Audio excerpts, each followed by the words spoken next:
Before we begin today's story, I want to take just a moment to welcome you.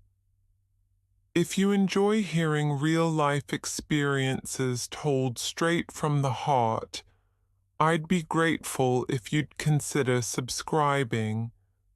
It helps me keep sharing these memories, and I'd truly love to know, where in the world are you listening from right now? Drop a comment below and tell me your city, your town, maybe even the kind of weather you have today. I read every single one, and it makes me feel like we're all sitting together around the same table. Now, today's story is not easy to tell. It's about a moment that split my life into before and after. The day my own children told me they were ashamed of me was the day something inside me broke. It was a quiet afternoon in late September, the kind where the air feels heavy with the smell of fallen leaves and the sun slants low through the windows. I'd just finished my shift at the supermarket, still in my uniform, the faint scent of cleaning solution clinging to my hands, no matter how many times I'd rinsed them. My knees ached, my back felt like it had been wrung out, but I was happy enough. There was stew simmering on the stove, and I'd been looking forward to having my son and daughter over for dinner. I remember setting out the plates, making sure each one matched. It's silly maybe, but I always wanted the table to look nice when they visited. My husband used to say it was my way of showing love, through the details, the little things nobody else noticed. When they arrived, though, there was a tightness in the air. I thought at first they'd had a long day at work, but as we sat down, my son kept glancing at my shirt, the supermarket logo embroidered just above my heart. My daughter wouldn't quite meet my eyes, and then, between the clink of cutlery and the steam rising from the stew, the words came. Softly at first, almost like they were trying to soften the blow. Mom, we wish you wouldn't wear that uniform when we're around people we know. It's embarrassing. At first I didn't understand. I thought they were joking, but then my daughter said it, plain and cold. We're ashamed, Mom. We love you, but it doesn't look good for us. I can still hear the way the room went silent after that, the way my own breath seemed to stop in my chest. Outside, a car passed, the sound muffled through the curtains, but inside, just stillness. That moment, those words, are the reason I'm telling you this story today. Because no matter how much time has passed, they've left a mark I can't wash away. And as I take you through what happened, I hope you'll listen all the way to the end. Not because it's about me, but because it's about something bigger, about the cost of love, and the quiet ways we can lose each other without even realizing it. Most mornings now start the same way for me. The kettle whistles softly in my small kitchen, steam curling toward the ceiling as I pour hot water over a tea bag. I stand by the window while it steeps, looking out at the narrow street where the same neighbors walk the same dogs at the same hour. My little house is quiet, too quiet sometimes, but it's mine. Paid for in full, every pound earned with my own hands. The walls are lined with photographs, though you'd have to look closely to see my children in them. Most were taken years ago, birthdays when they were small, school concerts, summer picnics in the park.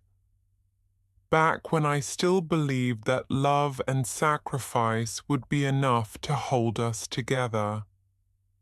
At 7 sharp, I pull on my navy work trousers and button up the uniform shirt with the supermarket's name stitched in bold white letters. It's not glamorous, but it's clean and it's honest. My shift starts at 8, and the walk there takes just under 15 minutes if I don't stop along the way. The supermarket smells of bread in the mornings, loaves pulled fresh from the ovens, steam fogging up the glass displays. I greet the same people every day. Mr. Turner from the bakery, humming while he slides trays into the oven. Young Lisa at the tills, who dreams of studying art but is still saving for her first year. And my manager, a quiet man who notices if my back is hurting and tells me to take an extra 5 minutes. The work isn't easy. By midday, my knees throb and my shoulders ache from lifting boxes, but there's a certain rhythm to it, a satisfaction in making the shelves neat, in polishing the floor until the overhead lights gleam. People rarely notice the person behind the shine, but I do. I notice. And some days, that's enough. What isn't enough is the silence from my children. Weeks pass between phone calls. Birthdays come and go with little more than a text. I've learned to read between the lines of their voices, to hear the distance even when they say, "I love you." They never ask how my day was at work. They never ask if I'm tired. And yet, I still cook too much dinner, still set out extra plates on the off chance they might drop by. Sometimes, late in the evening, I'll sit in my worn armchair with a blanket around my legs and watch the news until the credits roll. I'll imagine what it would be like if they walked through the door just then, if they saw me not as someone to hide, but as the woman who built their lives from nothing. But those thoughts fade when I turn out the light, replaced by the reality that in their eyes, I'm no longer someone to be proud of. And that truth, more than the ache in my back or the cold in my knees, is what makes it hard to sleep. I was born in 1951 in a town so small you could walk from one end to the other in 20 minutes. My earliest memories are of coal dust clinging to the air and the low hum of the factory sirens marking the start and end of each day. Our house was made of brick, but the cold found its way through every crack in winter. Frost would form on the inside of the windows, and in the mornings, my brothers and I would trace little shapes in it before the heat from our breath made it vanish. My parents were proud people. though pride didn't keep the cupboards full. My father worked long shifts at the steel mill, his hands always rough, his face grey with soot. My mother took in mending from neighbours, hemming trousers, patching worn sleeves, while keeping house for all of us. We didn't have much, but what we did have was kept clean, polished, and in order. There were no luxuries. Christmas meant one small gift each, and an orange tucked into our stockings. Clothes were passed down, patched, and worn until the fabric gave way. I remember the pinch of my shoes when they'd grown too small, and the way my mother would stuff newspaper into the toes of my brother's old boots, so they'd fit me just a little longer. Even as a child, I understood that work was survival. By the time I was 9, I was helping my mother with the laundry, boiling water in a great metal tub, scrubbing until my knuckles were raw, and hanging the clothes on the line, no matter how the wind cut through my coat. In summer, I helped my father in the allotment garden, pulling weeds until my back ached, learning which vegetables could be coaxed from our thin soil. There wasn't much laughter in those years, but there was a kind of steadiness. My parents didn't say, "I love you" out loud, but they showed it in their way, making sure we ate before they did, sitting up with us when we were ill, teaching us the rules that mattered. Work hard, don't lie, don't take what isn't yours, and always, always stand by your family. I held on to those lessons my whole life, even when the world around me began to change. Looking back, I think it was those early years, the hunger, the cold, the endless work, that built the backbone I'd need later. Back then, I believed that if you gave enough of yourself, people would value you for it. By the time I turned 16, I was ready to step out of the narrow streets of my childhood. I'd finished school with decent marks, not enough for university, not that we could have afforded it, but enough to land a place in a secretarial training course at the technical college 2 towns over. Every morning, I caught the early bus, the fog clinging to the windows as we rattled past fields and factories. I'd sit with my hands folded over my skirt, trying to imagine the life I wanted. In my mind, it was simple: a small home of my own, a steady job, and maybe, if I was lucky, a husband who was kind. I didn't dream of riches, just security. It was during that year at college that I met David. He wasn't the sort of man who turned heads in a crowded room. Tall, a little gangly, with hair that never quite stayed in place. But he had a warmth to him. He spoke softly, listened when you talked, and had a way of making you feel seen. He worked as an apprentice mechanic at a garage down the road, and every day after class, he'd walk me to the bus stop. Our courtship was modest: walks in the park, shared chips from a paper wrapper, dances at the community hall on Saturday nights. He'd tell me about his dream of opening his own garage one day, and I'd talk about wanting to work in an office with my own little desk by the window.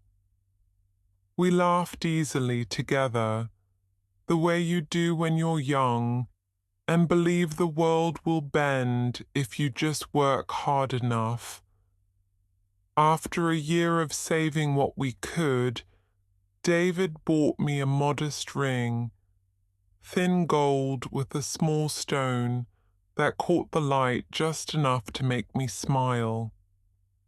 We were married in the local church, the pews filled with neighbors, cousins, and old family friends.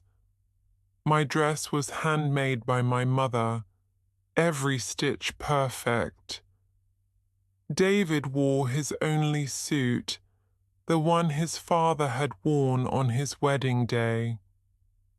Those first years together were lean but happy. We rented a small flat above a bakery, the smell of fresh bread seeping into our walls. I found work as a junior secretary at a shipping office, and David worked long hours at the garage. We talked about children, about saving for a house, about the life we'd build brick by brick. Back then, I believed that love and hard work could weather anything. I believed that if you poured yourself into your family, they'd stand by you in return. I didn't know that life was already sharpening its edges, ready to test every bit of that faith. Our first child, Peter, was born in the spring of 1974.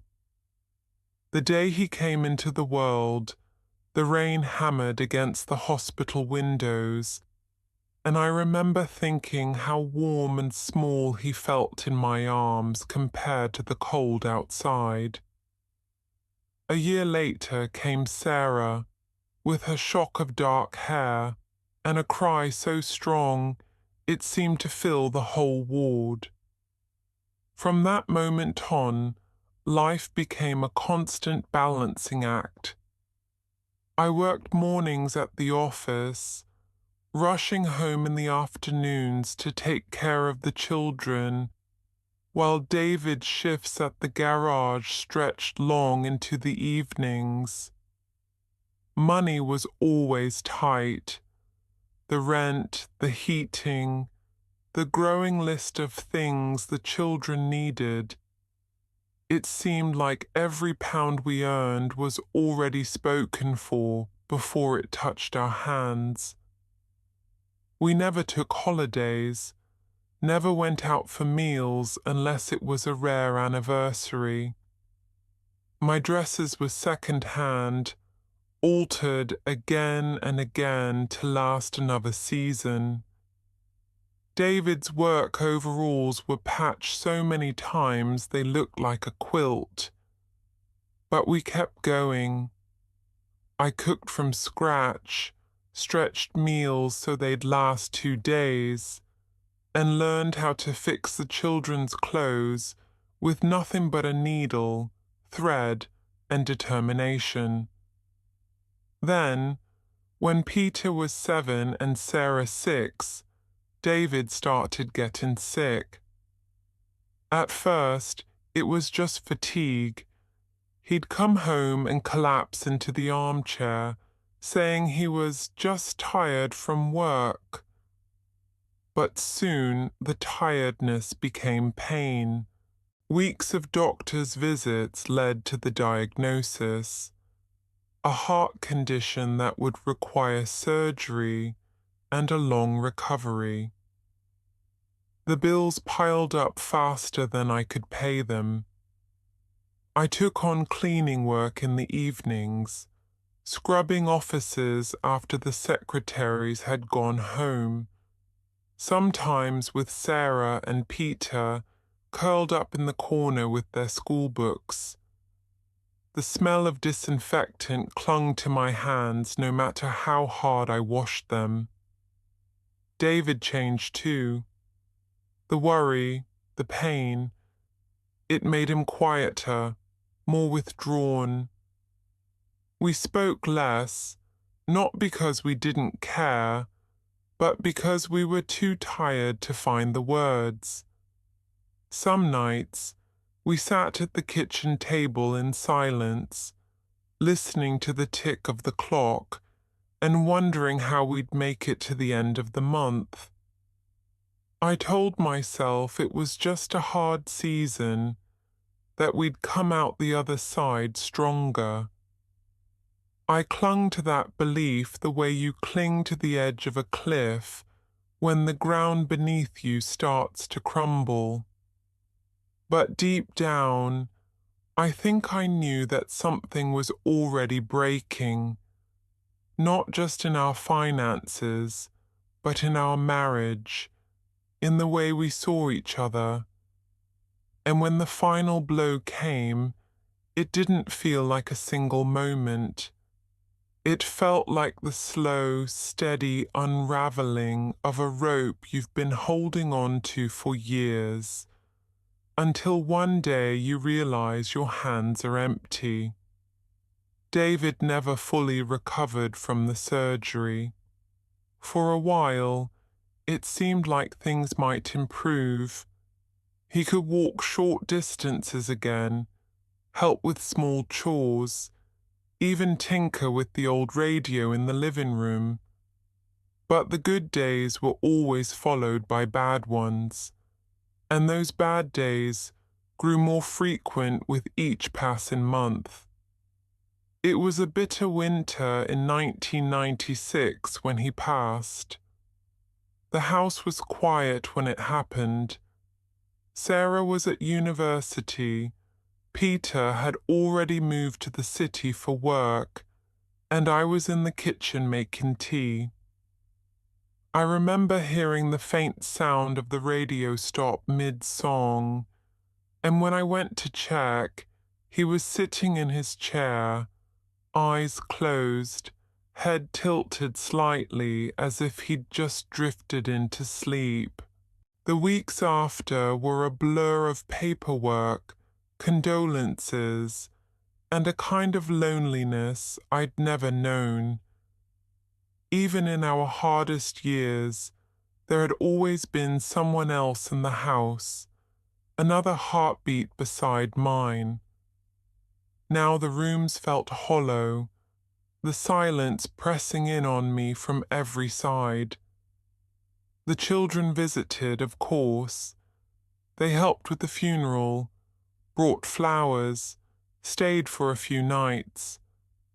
But soon they returned to their own lives, their own schedules. I couldn't blame them. They had jobs, relationships, responsibilities. Still, the emptiness was crushing. With David gone, I knew I had to find a way to support myself fully. My small pension from the office job wouldn't cover the bills, and I refused to sell the house we'd fought so hard to keep. The cleaning work I'd done on the side became my main income, and eventually I took a job as a supermarket cleaner. Steady hours, a modest wage, but enough to pay for food, utilities, and the occasional bus ticket to see the children. At first, I told myself it was only temporary, that I'd find something more respectable soon. But months turned into years, and the work became my routine. I learned the supermarket's quiet hours, the smell of the floor polish, the sound of the freezers humming in the background.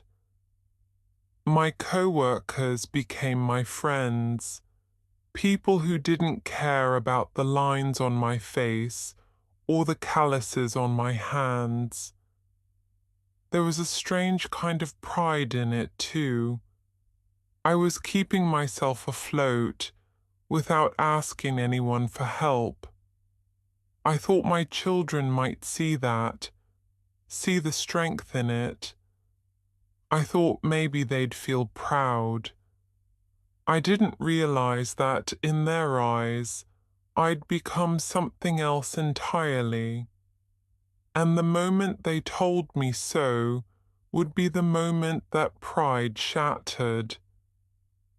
It started subtly, little comments that I brushed aside at first.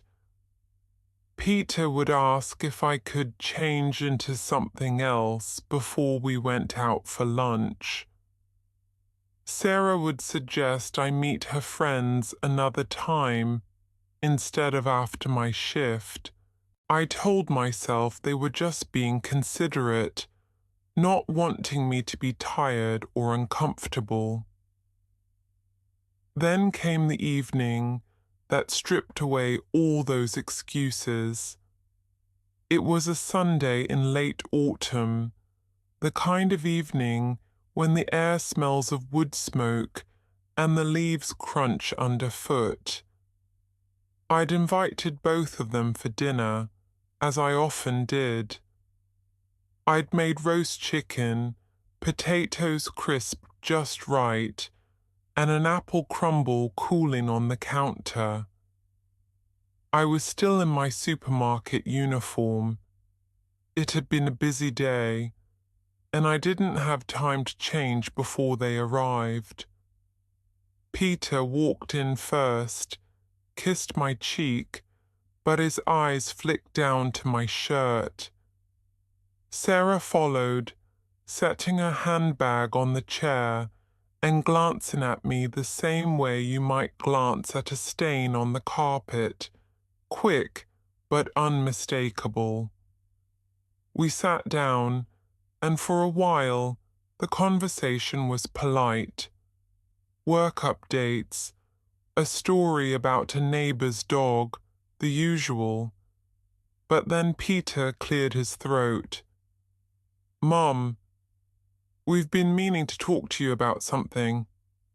I smiled, waiting, still spooning potatoes onto his plate. "What is it?" "It's about, well, about your job," Sarah said, her voice tight. I put the spoon down. "What about it?" "It's just, when people ask what you do, it's hard to explain. I mean, it's fine for you, but it doesn't look great for us," Peter added, his words careful but cutting all the same. Sarah leaned forward. "We're not saying quit, but maybe you don't have to tell everyone you're a cleaner. And maybe don't wear the uniform when we're out. It's embarrassing." There was no malice in her tone, and somehow that made it worse. This wasn't a slip of the tongue. It was something they'd discussed, decided, and now delivered like a verdict. I felt the heat rise in my cheeks, but my voice stayed calm. "Embarrassing, after everything I've done for you. The years I worked 2 jobs so you could go to university. The nights I stayed up sewing your clothes because we couldn't afford new ones. That's embarrassing." They shifted uncomfortably, glanced at each other. Neither answered. And that's when it hit me. This wasn't a misunderstanding. This was how they saw me now. Not as their mother who had fought for them, but as someone to hide. Someone who didn't fit the image they wanted to present to the world. "I'll pause here to ask you something, from one human being to another. What would you do if your own children told you they were ashamed of you? Would you swallow the hurt and carry on, or would you tell them exactly what their words had done to you? Because that night, I did neither. I just sat there staring at my plate and felt something inside me quietly splinter. That night, after they'd left, the house felt heavier than it had in years. I cleared the plates in silence, the sound of cutlery against porcelain echoing in the small kitchen. The roast chicken sat half-eaten on the counter, the crumble untouched.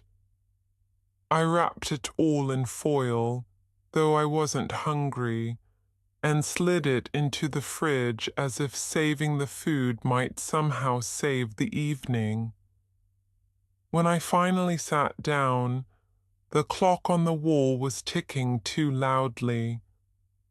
I stared at the faded photograph on the mantelpiece, Peter and Sarah as children, both missing their front teeth, grinning in matching jumpers I'd knit from leftover wool.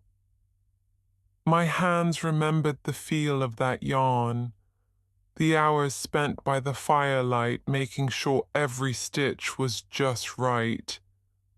Back then, they'd run into my arms without hesitation, their little faces pressed against my neck. Back then, I was enough. Sleep didn't come easily in the days that followed. I'd lie awake, replaying their words, the way their eyes avoided mine, the measured tone of their voices. I wondered when the shift had happened, when my hard work stopped being something to admire and became something to be ashamed of. At the supermarket, I started noticing things I hadn't before. Customers looking past me as though I wasn't there.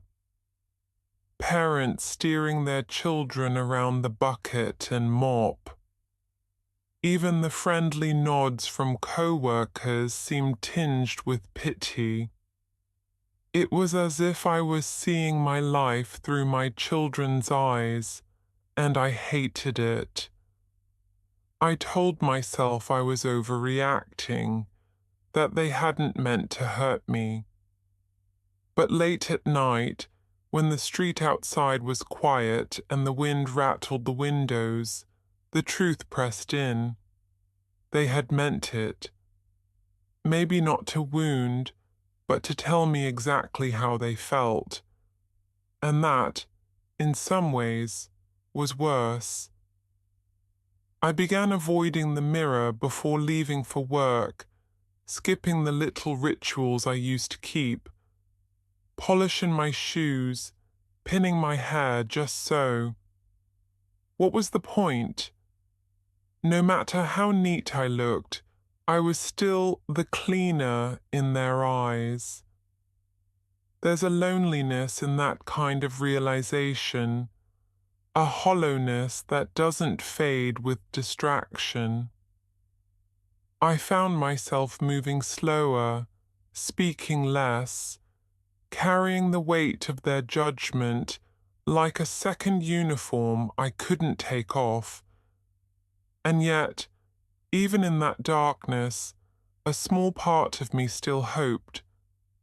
Hoped for a word, a gesture, anything that might tell me I was wrong, that they did see me, that they were proud. That hope was all I had left, until the day someone else, someone I never expected, gave me exactly what I'd been aching to hear. It was a rainy Thursday when it happened, the kind of rain that makes the whole world look grey and tired. I'd just finished mopping the tiled entrance of the supermarket when I saw a familiar figure standing near the checkout, shaking water from his hair. It was Thomas, my eldest grandson, 16 now, taller than me by half a head, with that same spark in his eyes his mother used to have at his age. I wasn't expecting him. "Grandma," he called, breaking into a grin when he spotted me. I glanced down at myself, at the damp uniform shirt clinging to my arms, the rubber gloves stuffed in my apron pocket. Instinct told me to shrink away, to keep him from seeing me like this. But before I could say a word, he was already crossing the floor. "What are you doing here?" I asked, trying to keep my voice steady. "Needed to grab something for Mum," he said, then looked me up and down. "You're working?" "Yes," I said quietly, bracing for the look, the same one I'd seen on his mother's face too many times, but it never came. Instead, he smiled wider. "That's so cool." I laughed, a little taken aback. "Cool? Mopping floors is cool." "Yeah," he said, shrugging like it was obvious. You're you're doing stuff, not just sitting around. Most people my age are lazy and complain about everything. You actually work. That's, I don't know, kind of awesome." Something caught in my throat. "Your mum doesn't think so." He frowned. "Well, she's wrong. I think it's great. You've been through a lot, and you still keep going. That's inspiring." For a moment I couldn't speak. I just looked at him, this boy who'd grown into someone who could see past the uniform, past the job, straight into the truth of me. Before he left, he hugged me right there in the aisle, rain still dripping from his jacket onto my shoulders. I felt something ease in my chest, something that had been wound tight for months. As he walked out into the wet afternoon, I realized it didn't matter that my children couldn't see my worth. Someone else could. Someone who would carry that truth forward long after I was gone. And for the first time in a long while, I stood a little taller as I picked up my mop again. The days after that visit felt different. The work was the same, the slow sweep of the mop, the weight of the broom in my hands, the endless rhythm of stocking shelves. But there was a shift inside me. It wasn't that Thomas's words erased the hurt. My children's judgment still lingered in quiet moments, like a shadow you catch out of the corner of your eye. But now, when that shadow crept closer, I had something to hold on to. I started noticing the small ways my life still held value. The smile from Mrs. Turner when I helped her carry her groceries to the car. The way the young cashier, Lisa, asked for my advice about her art school portfolio. Even the way the floors gleamed when I finished, reflecting the light like a sheet of calm water. One evening I saw Peter and Sarah again. They didn't apologize. Perhaps they never will. But I didn't let their glances sting as sharply. I served them tea, asked about their work, listened without that knot of hope in my chest. I wasn't waiting for their approval anymore. I'd spent too many years believing that love meant sacrifice without question, that respect was the natural reward for devotion. But life doesn't always work like that. Sometimes you give everything, and the people you love still can't see the worth in it. And that's all right, because worth isn't something you're given. It's something you carry, whether anyone else notices or not. So to you, listening right now, I'll say this. If the people closest to you can't see your value, don't let that blind you to it yourself. Tell me in the comments, have you ever been made to feel small by someone you love? And if so, how did you find your way back to standing tall again? Because if you're hearing my voice now, I want you to remember, your worth isn't measured by someone else's pride in you. It's measured by the life you've built, the battles you've fought, and the way you keep going, even when no one's watching.